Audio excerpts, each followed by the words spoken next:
Por que seguir carreira acadêmica? Será que vale a pena? O que eu preciso fazer? Quais são os passos que eu preciso seguir? Muitas dúvidas. Ai, meu Deus, gosto de dar aula. O que eu faço? Enfim, eu recebo muitas dessas perguntas de pessoas pedindo para que eu compartilhe um pouco da minha jornada. Então, eu resolvi fazer esse vídeo do porquê que eu segui a carreira acadêmica e quais foram os passos que eu segui. Oi, eu sou Lidiane Bragunci, nutricionista clínica há mais de 12 anos e esse é o canal do SEAC, o canal que vai te ajudar a ser um Nutri fora da caixinha. Aproveita também e se inscreve nesse canal porque temos vídeos todas as terças e sábado ao meio-dia. Bom, então vamos lá. Primeiro eu preciso contar que existe um tempo, uma diferença temporal e de maturidade muito grande entre as minhas duas experiências acadêmicas, que é a do mestrado e a do doutorado. Bom, eu iniciei o mestrado em 2012, de 2012 a 2014. Em 2014 eu concluí e agora, nesse exato momento, eu estou com um doutorado em curso e fora do país. Então são duas experiências muito distintas, mas que guardam semelhanças aí em relação ao seu processo e o porquê que a gente escolhe fazer isso. Como eu já falei aqui em algum outro vídeo desse canal, então você vai ter que maratonar porque eu já não me lembro qual,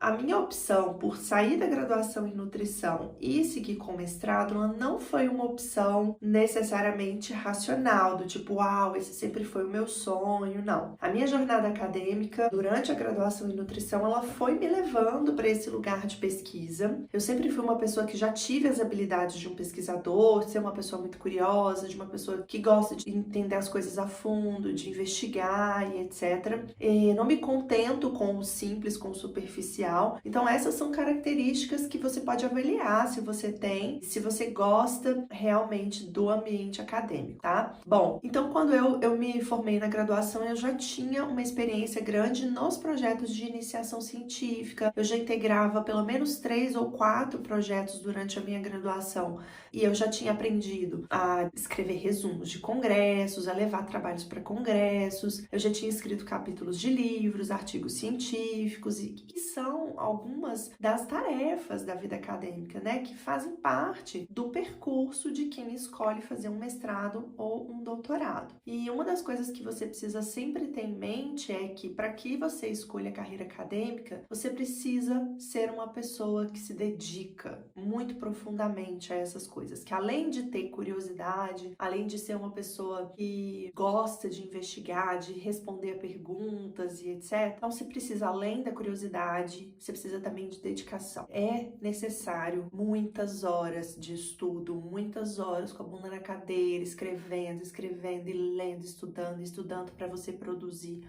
um conhecimento. Por isso, é importante que você avalie se você tem essa disponibilidade também, se você tem essa aptidão por ficar muitas horas ali numa mesma tarefa, porque esse trabalho na vida acadêmica vai ser muito frequente para você. Não é só ir a campo, não é só pesquisar. Na verdade, a etapa de coletar os dados, ela é muito pequena comparada à etapa de preparação do seu projeto de pesquisa para ir a campo e a parte de recolha dessas informações e reunir essas informações em produção de um conhecimento científico. Então, é importante que você também tenha essa habilidade de ser resiliente e de gostar de estar na frente de uma mesma atividade por muito tempo, tá bom? Quando é que você precisa avaliar se de fato a carreira acadêmica é uma carreira para você? Hoje, ser pesquisador no Brasil não é uma opção, uma carreira isolada. Necessariamente, quando você se torna um pesquisador de uma instituição, você vai precisar dar aulas. Então, pesquisa não é uma atividade isolada de ensino no Brasil.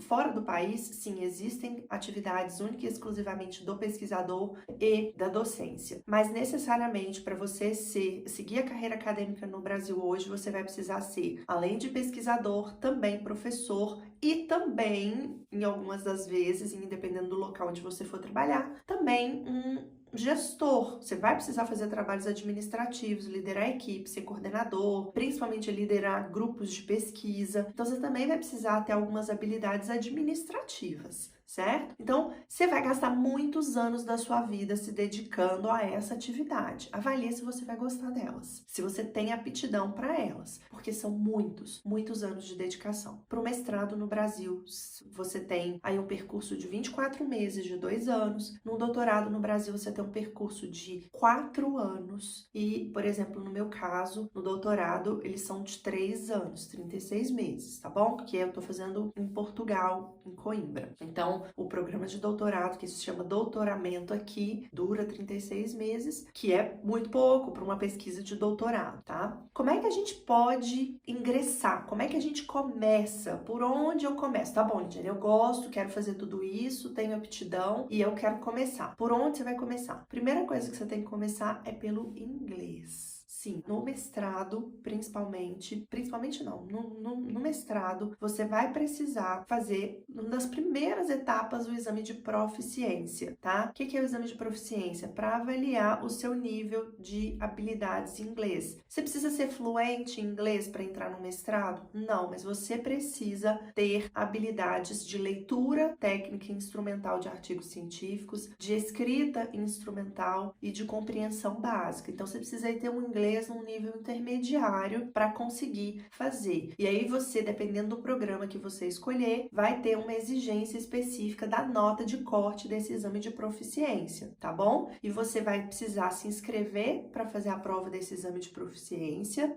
que normalmente tem 2 horas de duração, tem a parte escrita, tem a parte, um teste fechado em inglês, de compreensão do texto, tem uma parte de escrita em inglês e tem uma parte de listening, de escuta em inglês. E normalmente tem 2 horas de duração. Tem muito tempo que eu fiz esse teste de proficiência, gente. Então, vale a pena olhar primeiro o programa. Então, inglês é um requisito básico. Você precisa ter conhecimentos, no mínimo, intermediários para ingressar na carreira acadêmica. Então, se você não faz inglês ainda, faça. Vai ser essencial. Aqui no programa hoje do doutorado que eu estou, inglês, eu não precisei fazer prova para entrar no processo seletivo de inglês, não tem a prova de proficiência, mas é um requisito básico. Quando eu entrei, eu li o edital do programa, eu li toda a estrutura do programa, eu já entendia que eu precisava ter o inglês fluente. Por quê? Porque algumas disciplinas são ministradas única e exclusivamente em inglês, a defesa do projeto de pesquisa é em inglês e a defesa final é totalmente em inglês. Então, aqui no doutorado, mesmo que eu não tenha feito um teste para fazer a seleção, eu já entendia que eu precisava ter o inglês fluente, porque essa habilidade era uma habilidade comum, usual aqui no programa, tá? De pós-graduação.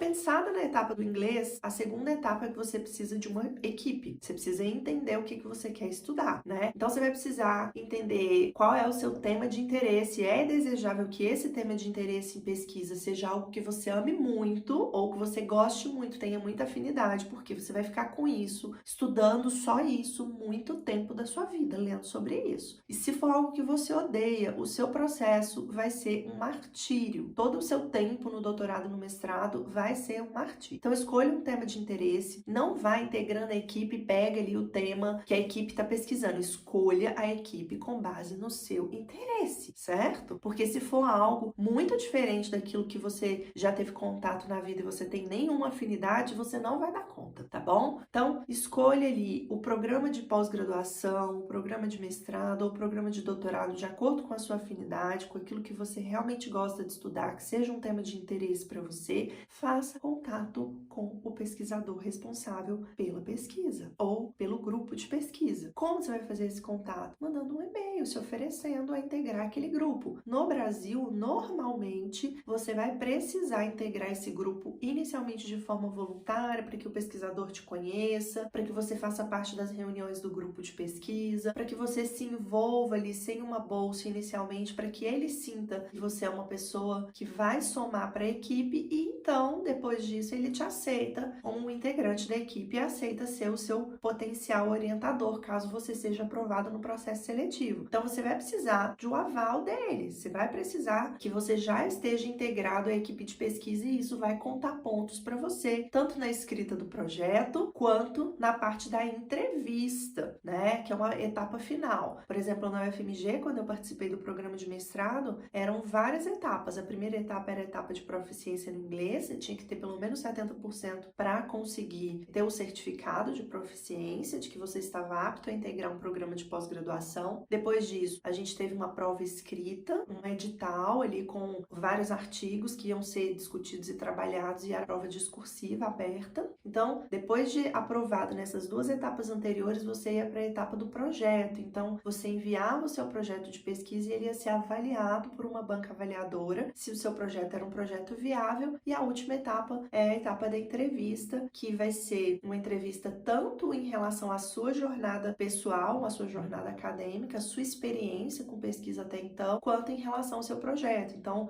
a banca vai te perguntar a respeito da viabilidade, do cronograma, da metodologia que você vai utilizar no seu projeto de pesquisa e, se tudo der certo, você está aprovada e integra, então, um curso de pós-graduação. Tanto no mestrado quanto no doutorado, essas são as etapas no Brasil. Agora, fora do Brasil, o que eu precisei fazer?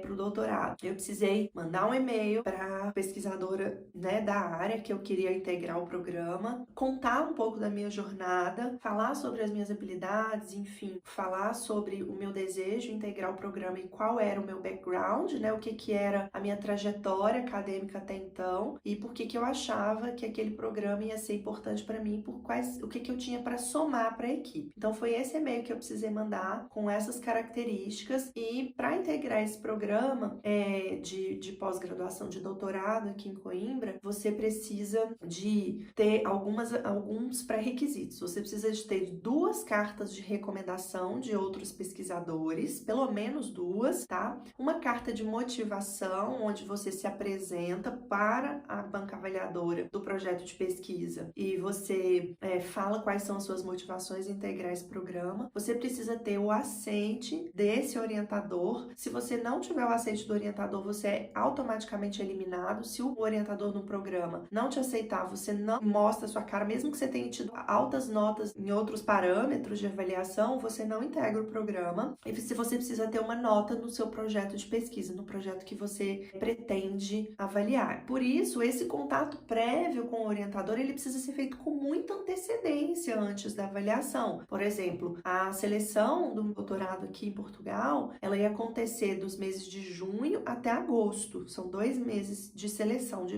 edital aberto para receber. Eu fiz contato com a orientadora em fevereiro do ano. Eu já estava ali trocando, fazendo reuniões, a gente estava construindo uma proposta de projeto, eu apresentei, ela foi fazendo as contribuições e a partir daí eu submeti o projeto e todas as cartas e todas as documentações necessárias, tá? Além disso, o que mais que contou pontos aqui para que eu fosse aprovada? Além da nota do doutorado e de todas essas cartas de recomendação e motivação e o aceite da professora, do professor, orientador, eu precisava também das minhas notas. Então aqui, em outros programas de pós-graduação, principalmente no Brasil, a nota não contava necessariamente, mas a sua experiência prévia em pesquisas, em grupos de pesquisas, experiência em docência, contava. Aqui, o currículo conta, principalmente a sua jornada, se você tem experiência profissional, se você tem experiência em pesquisa, integrar grupos de pesquisa, a sua produção científica conta pontos e também o que conta pontos é a sua nota da graduação e a nota do mestrado. Então, isso contou pontos também, tá?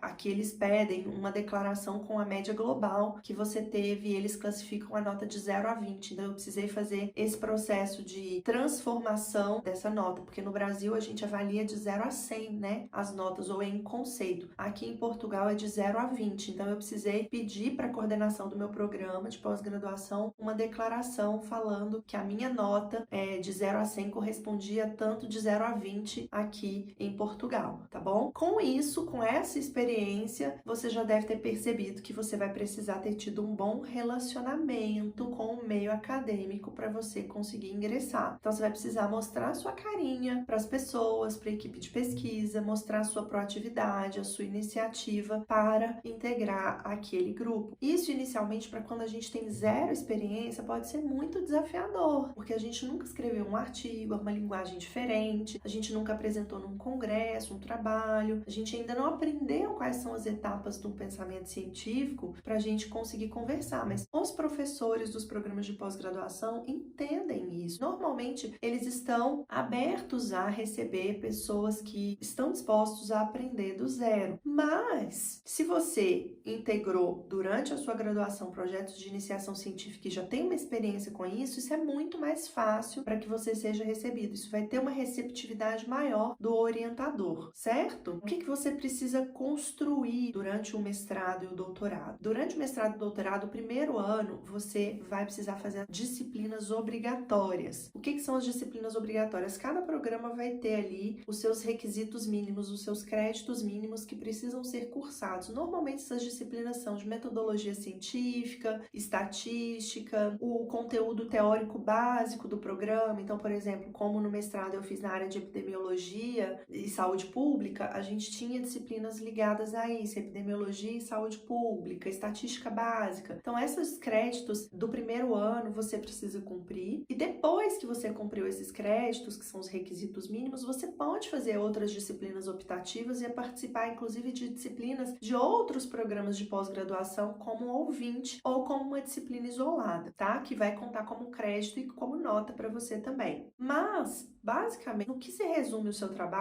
você vai precisar conduzir um projeto de pesquisa, de investigação, do início ao fim, desde a etapa da concepção desse projeto, do cronograma e etc., até a revisão bibliográfica, até a parte de ir para o campo fazer a coleta de dados, a pesquisa. A partir dessa coleta de dados, você trazer para análise estatística desses dados e a construção de um trabalho, uma dissertação, no caso do mestrado, e uma tese, no caso do doutorado. Então, você vai precisar escrever muitas páginas do seu trabalho acadêmico depois dessa etapa da pesquisa, tá bom? O que concretiza todo esse percurso acadêmico do mestrado e do doutorado? É a defesa da tese ou a defesa da dissertação, a apresentação dos resultados desse trabalho final, tanto na sua versão escrita quanto na versão oral, onde você vai ter ali um tempo para explicar como é que foi todo o seu percurso, essa pesquisa que você conduziu, para uma banca de avaliadores, e normalmente essa banca são pesquisadores do tema de interesse da sua pesquisa, sendo que pelo menos um dos componentes dessa banca avaliadora precisa ser de fora da sua universidade. E aí você vai, a partir daquela apresentação, ser avaliado, vai ter uma parte de arguição, de perguntas desses avaliadores em relação ao seu projeto de pesquisa, a sua pesquisa, os seus resultados e etc. E no final, essa banca decide se você foi aprovado, reprovado, ou se você precisa fazer alguma alteração ali no seu projeto para que você tenha o seu diploma, o seu certificado de conclusão. Normalmente, alguns programas exigem na defesa que você já tenha alguns artigos publicados. Aqui em Portugal, você precisa ter pelo menos 3 trabalhos publicados até a sua tese, até a defesa da tese. Então, não é só escrever a dissertação ou só escrever a tese. Você precisa também transformar aquele compilado de coisas, de informações em trabalhos que vão ser publicados às revistas. Publicar não é um trabalho fácil, não é um trabalho simples, é um trabalho que exige muitas idas e vindas, muita resiliência, além de trazer para o simples, para o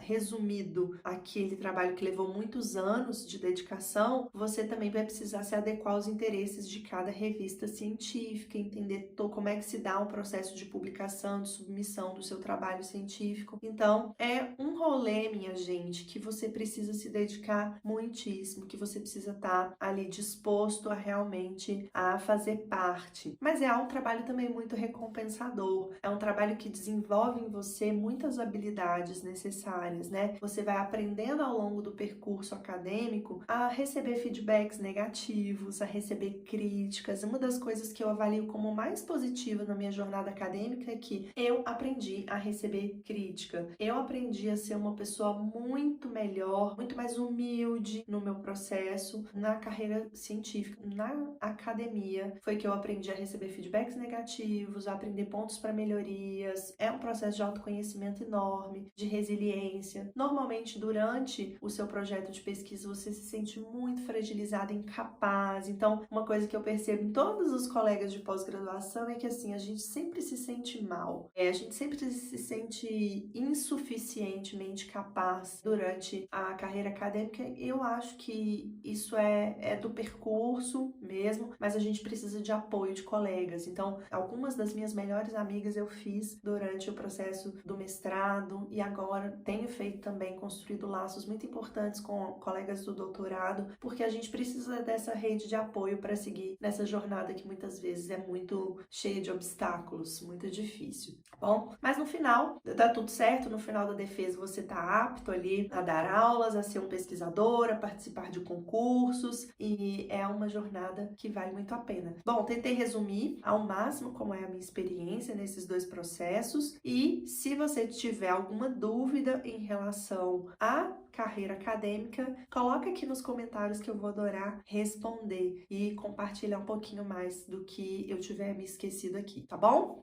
Beijo e até o próximo vídeo.